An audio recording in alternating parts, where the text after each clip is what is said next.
Madame, Monsieur, bonsoir et bienvenue dans l'invité de la rédaction de Média TV.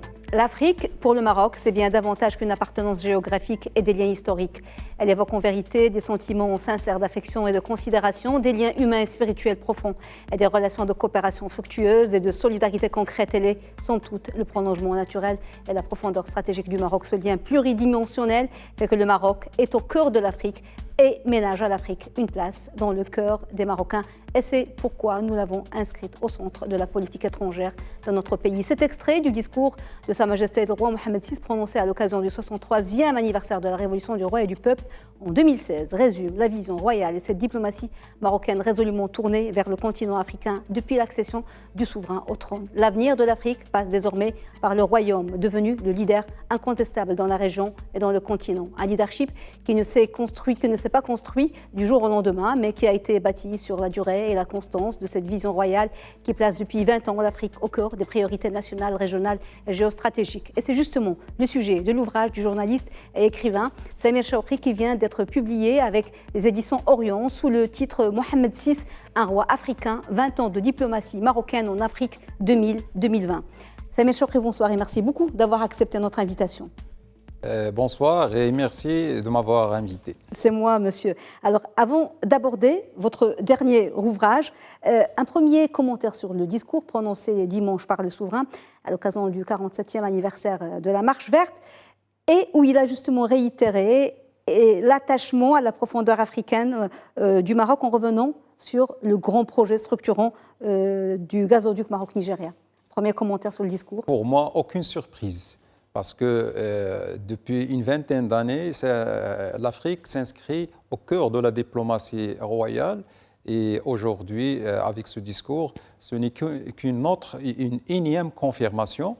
Le roi a pris un exemple, celui du gazoduc. Il y en a une multitude d'exemples de coopération Maroc-Afrique. Et elle a pris ce gigantesque chantier comme exemple pour rappeler à tout le monde que le Maroc est résolument tourné vers sa profondeur africaine. Oui, d'ailleurs, dans votre livre, vous consacrez tout un chapitre, le dernier, à ce projet, justement, de gazoduc.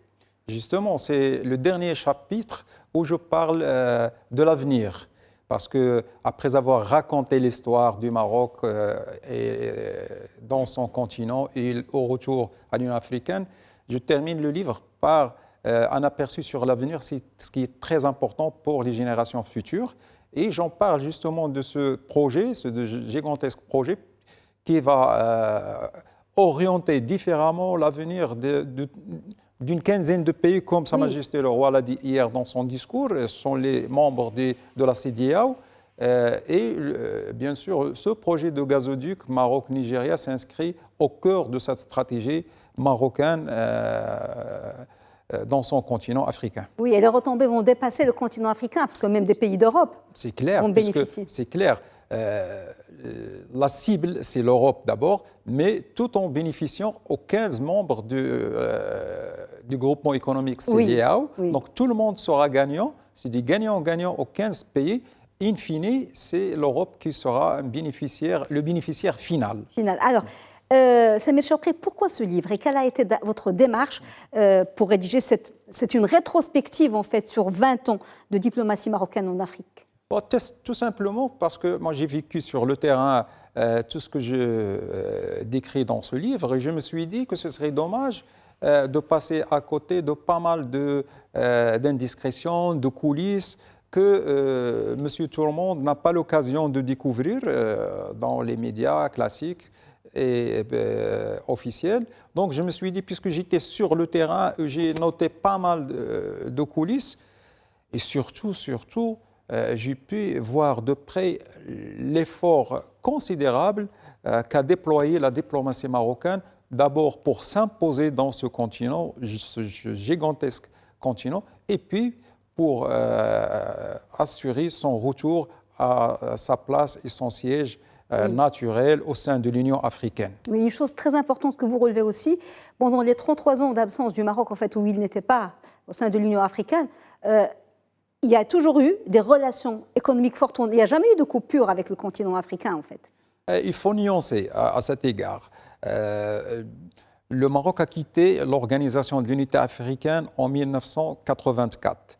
Et Sa Majesté le roi Mohamed VI a pris le trône alaouite en 1999. Pendant ces 15 années, certes, le Maroc n'a pas rompu avec son continent, mais il faut le dire que les relations se sont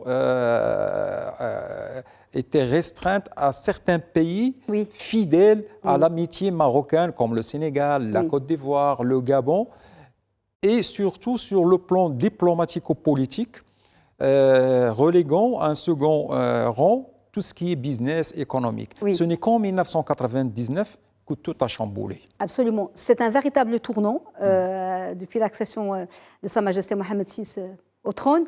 Et il y a eu cette conquête, cette diplomatie de charme qui a touché tous les pays de l'Ouest africain et aussi de l'Est africain. Qu'est-ce qui a changé principalement en ces 20 ans? Quelles sont les grandes réalisations, parce qu'il y en a tellement pour vous, qui restent marquantes? Tout d'abord, dès l'avènement de Mohamed VI, il y a un changement de paradigme. Il y a eu ce qu'on appelle, nous journalistes, la touche M6. Parce que dès les 3 premiers mois, il y a eu une première visite au Sénégal. Et après, d'autres visites vont enchaîner. Et il y a eu un retournement total de l'ADN diplomatique du Maroc, c'est-à-dire on s'est tourné résolument vers tout ce qui est économique et on a préféré tendre la main à nos frères africains pour apporter un soutien sur le plan savoir-faire technologique et aussi en matière d'investissement et en matière de coopération sud-sud. Donc c'est un choix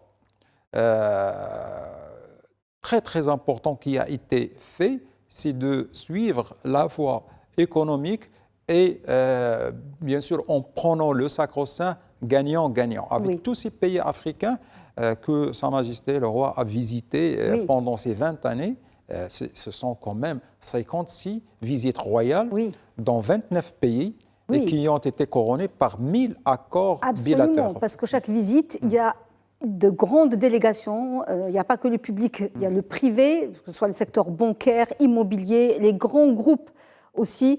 Sur le plan économique, il y a eu un bond considérable dans les échanges avec le continent, mais aussi dans l'investissement. Et vous donnez, il y a des données chiffrées. Quelles sont, si on doit retenir 2 ou 3 chiffres? Tout d'abord, il faut mettre toute cette diplomatie économique dans son contexte. Parce que si aujourd'hui on est arrivé à ce résultat, il fallait mettre les moyens de ses ambitions. Et le moyen phare de cette ambition marocaine, c'est de mettre en place des champions nationaux qui vont être les leviers de cette politique et cette diplomatie royale en Afrique. Les champions nationaux, ce sont les grandes entreprises qui ont été déployées en Afrique, que ce soit dans les secteurs de banque, d'assurance, de fertilisants by OCP, Maroc Télécom aussi, via les télécoms, de la Royal Air Maroc, l'aérien, et dans d'autres secteurs tels que l'immobilier et l'industrie aussi, entre autres. Donc, tous ces champions nationaux se sont déployés pour investir dans ces pays et tendre la main du Maroc à ces pays. Donc, ils étaient en quelque sorte les ambassadeurs de cette diplomatie royale. Ce qui, vous voulez des chiffres, ce qui a aujourd'hui placé le Maroc comme premier investisseur africain dans l'Afrique de l'Ouest et deuxième investisseur africain dans l'ensemble des continents, avec une enveloppe d'investissement cumulée à 40 milliards de dirhams à fin 2017. Et bien sûr, en termes d'échanges commerciaux, en 2008, c'était quelque chose comme 1 milliard de dirhams d'échanges entre le Maroc et l'Afrique. Mais en 2018, on était arrivé à quelque chose comme 40 milliards de dirhams d'investissement, ce qui traduit de façon phénoménale ce changement de de paradigme marocain au sein de son continent, que ce soit sur le plan business, hard, ou que ce soit sur le plan économique, socio-économique surtout, parce qu'il y a du social, il ne faut pas l'oublier. Alors, autre moment fort, autre tournant, 2016, le retour du Maroc au sein de sa famille institutionnelle, l'Union africaine. Qu'est-ce qui a changé pour vous depuis 2016 ? Pas mal de choses ont changé depuis 2016. Il faut juste signaler que si le Maroc a regain son siège au sein de l'Union africaine ce fameux 31 janvier 2017, c'est qu'il y avait un travail de fond une quinzaine d'années auparavant. Parce qu'il fallait déjà, en entrant dans la salle Nelson Mandela du siège de l'Union africaine, on voit les images. C'est ça, ces fameuses images. Le Maroc était fort du soutien de 42 pays africains. Donc, pour avoir ce soutien de 42 pays africains, il faut le travailler. C'était un travail de dur labeur et qui a duré une quinzaine d'années. C'est ce que je raconte dans ce livre, comment étaient ces quinzaines d'années, comment ça a été fait.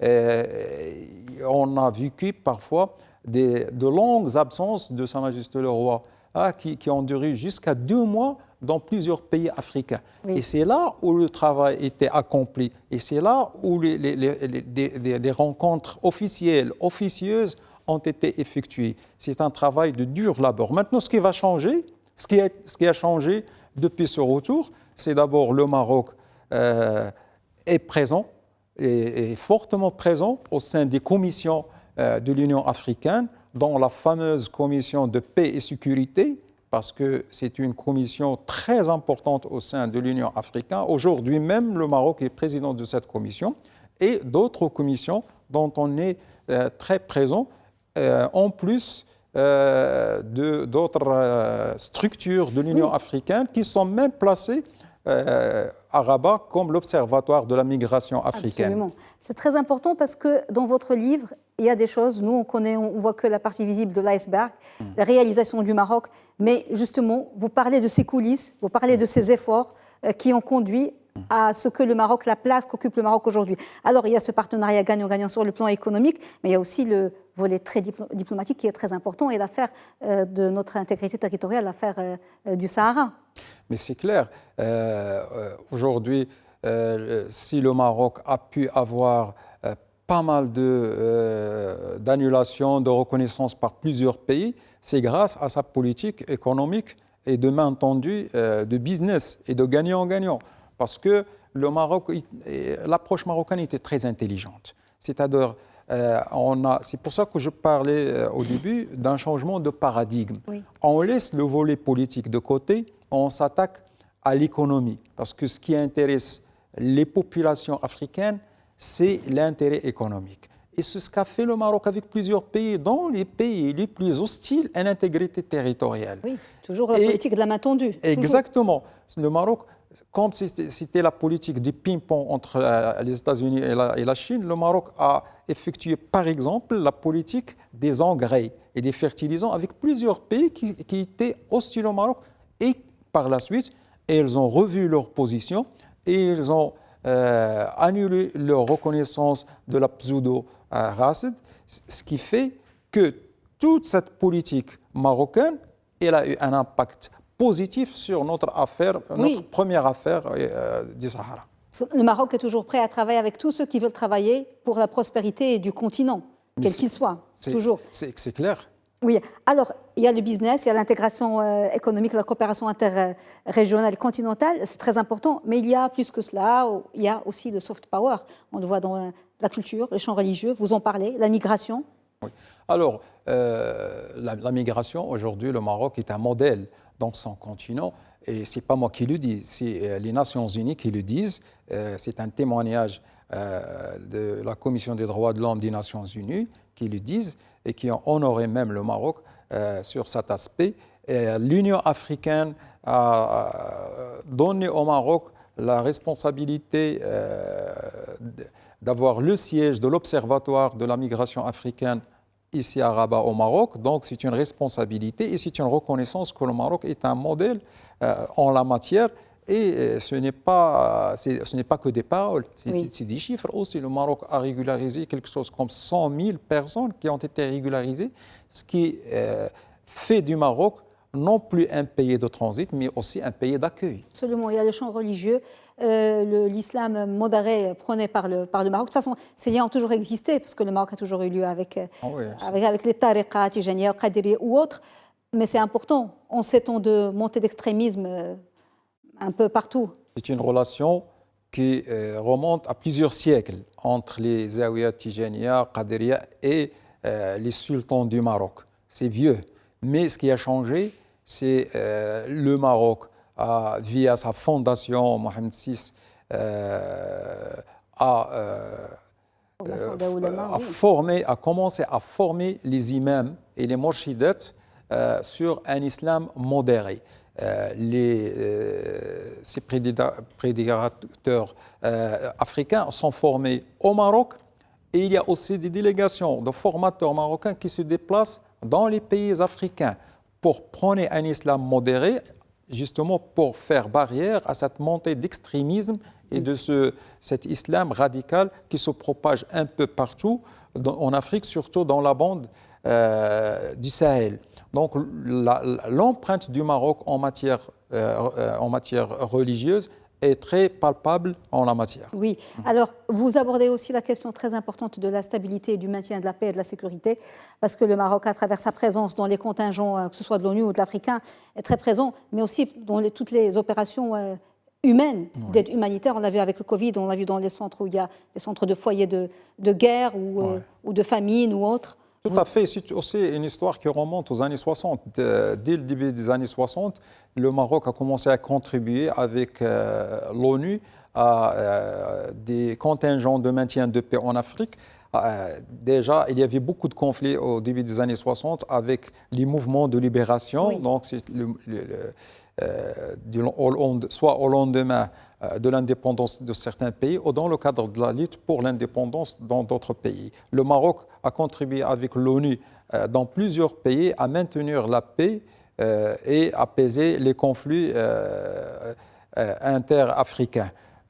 Aujourd'hui, encore plus, avec l'avènement de Mohamed VI, ça a été non seulement maintenu, mais accentué parce que le Maroc contribue non seulement avec l'ONU, mais aussi avec l'Union africaine, parce qu'il y a des contingents purement africano-africains, qui sont déployés dans pas mal de pays, et le Maroc y est en plein dedans. Absolument. Alors, votre livre, c'est une rétrospective sur les réalisations de ces 20 dernières années, avec des choses qu'on ne connaît pas, qu'on découvre, des coulisses, mais il y a aussi avec votre recul, parce que c'est des choses que vous avez vécues de l'intérieur, et votre expérience de journaliste et de patron de presse, des recommandations. Qu'est-ce qu'aujourd'hui, pour vous, devrait être fait pour, déjà, un ancrage encore plus grand du Maroc en Afrique? Bien sûr. Vous savez, en politique et surtout en diplomatie, il n'y a pas d'acquis. Hein. Il n'y a pas d'acquis. Il y a des résultats d'un instant T, mais le lendemain, personne ne peut l'assurer. Du coup, le Maroc a besoin d'entretenir ses relations tout le temps. Je pense déjà avec la nomination d'un ministre délégué chargé des affaires africaines, c'est une très bonne chose, parce que son rôle, c'est ça. Mais son rôle aussi, c'est d'être presque tout le temps sur le terrain. Il faut qu'il se déploie dans les pays africains pour entretenir cette relation, pour superviser les chantiers qui ont été lancés dans le cadre de ces 1000 conventions. Il y a pas mal de chantiers qui sont terminés, d'autres qui sont en cours. Pour la crédibilité du Maroc, c'est un pays qui est crédible. Pour maintenir cette crédibilité, il faut que ces chantiers arrivent à bon port. Il faut aussi voir l'avenir avec tout ce qui est sécurité alimentaire, parce que c'est l'une des priorités du continent. Ce continent, aujourd'hui, 1,2 milliard. En 2050, c'est 2,5 milliards. C'est énorme. Donc, priorité, sécurité alimentaire. Et je pense là, un travail de fond est en train de se faire par OCP Africa, qui aujourd'hui se déploie dans 12 pays et qui a 16 filiales.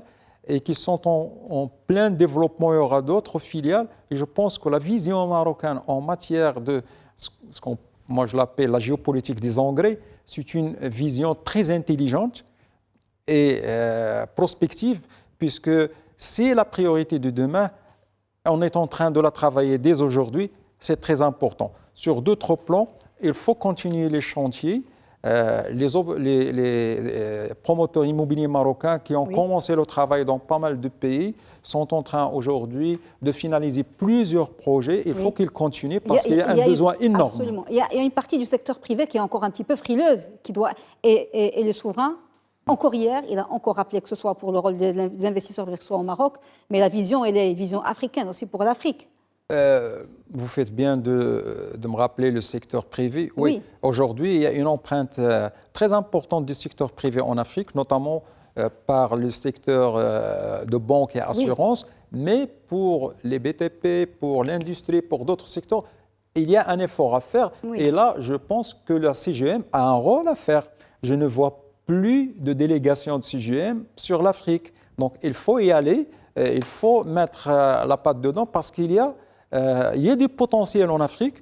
Il faut avoir confiance.